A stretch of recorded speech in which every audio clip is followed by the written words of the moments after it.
Iz svetega evangelija po Jonesu. Slava tebi, Gospod.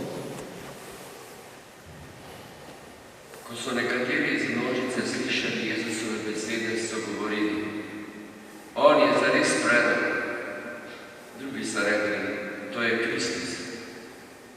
Nekateri pa so govorili: menda vendar Kristus, da pride iz Galileje. Ali ne pravi pismo, da pride Kristus iz Davidovega rodu in iz mesta Betlehem, ki je bil David? Nastal je torej zaradi njega med množico razpor. Nekateri izmed njih so ga hoteli prijeti, toda nihče ne stegnil rok po njemu. Služabniki so se vadili k velikim duhovnikom in farizejem in ti so jim rekli: zakaj ga niste privedli? Služabniki so odgovorili: nikoli noben človek ni tako govoril. Farizeji so jim odgovorili: ste se mar dali tudi vi preslepiti?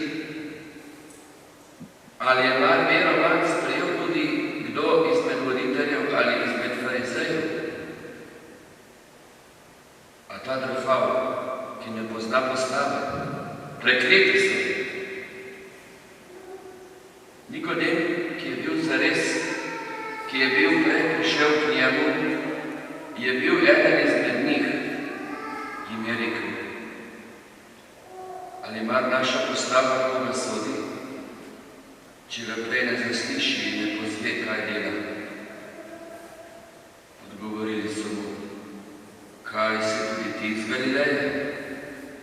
Preišči in spoznaj, da iz Galileje noben predok ne vstane. In odšli so vsak na svoj dom.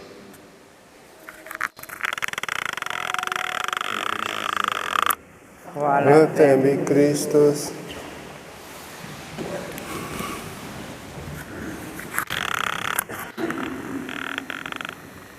Dragi bratje in sestre, zanimiv dialog smo poslušali v odlomku, ki ga je zapisal evangelist Janez. Zelo polemičen med duhovniki in farizeji ter Jezusom. Pravo zaslišanje. In niso ga mogli sprijeti, ker ni prihajal iz pravega kraja, kjer iz Galileje pač ne more priti Mesija. Kajti pismo postava pravi drugače. Ne glede na to, da je Jezus bil to, kar je bil, ker je tako pisano, ga ne morejo sprijeti. Ko rečemo, da je nekdo farizej, lahko vidimo, kaj pomeni biti farizej. Nekdo, ki je strog, ki ne odstopi od svoje zamisli, od tega, kar misli, da je prav. Farizeji so vztrajali pri svojem. Niso nekako bili pripravljeni odpreti svojega srca, da bi njihovo srce posijal Sveti Duh, da bi jih razsvetlil, da bi spoznali, koga imajo dejansko ob sebi, kdo je Jezus Kristus. In potem je prišel nekdo izmed njih in jim je povedal dobesedno po resnici, kar pravi postava, ki pravi, ali je dovoljeno koga preiskovati, ali obsoditi, če ga prej se ne zasliši. In kaj so naredili? Odšli so, vsak na svoj dom. Bratje in sestre, ta bridkost dialoga med Jezusom in farizeji se ponavlja skozi vso zgodovino človeštva.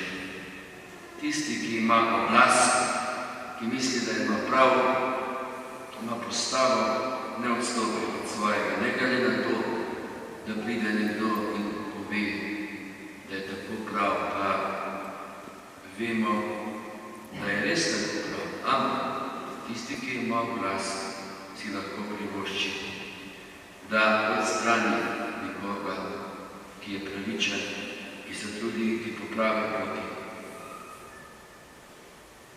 Že Platon pred Jezusom nekaj 100 let pred Jezusom je dejal, če se bo na svetu pojavil pravični človek, ki bo hodil po poti pravice, jo bo človeštvo odstranilo. Pa ni bil prerok, je bil sam neki filozof, ampak spoznal je v luči filozofije, da človek težko sprejme resnico. Da se rajši znebi tistega, ki hodi po resnici in pravici. In Jezus je bil tak človek, ki ga prerok Jeremija imenuje tudi kot žrtveno jagnje. V teh dneh, ko bomo od tihe nedelje šli proti veliki noči, razmišljamo o Jezusu, o njegovi poti, odrešenski poti, ki je pomembna za vsakega izmed nas. In se potrudimo, da bomo se resnično spreobrnili, da bomo drugačni od farizejev. Tudi če bomo šli na svoj dom, da bomo šli drugačni, spreobrnjeni, boljši.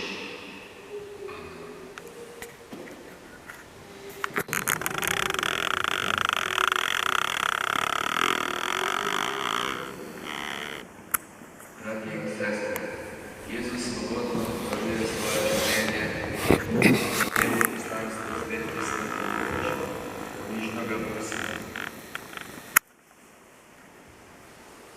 Za Božje ljudstvo naj se nikoli ne ustraši stiske in preganjanja zaradi evangelija. Prosimo te, usliši nas. Za državne voditelje naj se zavzemajo za pravičnost in sožitje ter tako služijo resnici. Prosimo te, usliši nas. Za vse, ki iščejo odrešenje zunaj krščanstva, naj se po tvoji milosti vrnejo k tebi.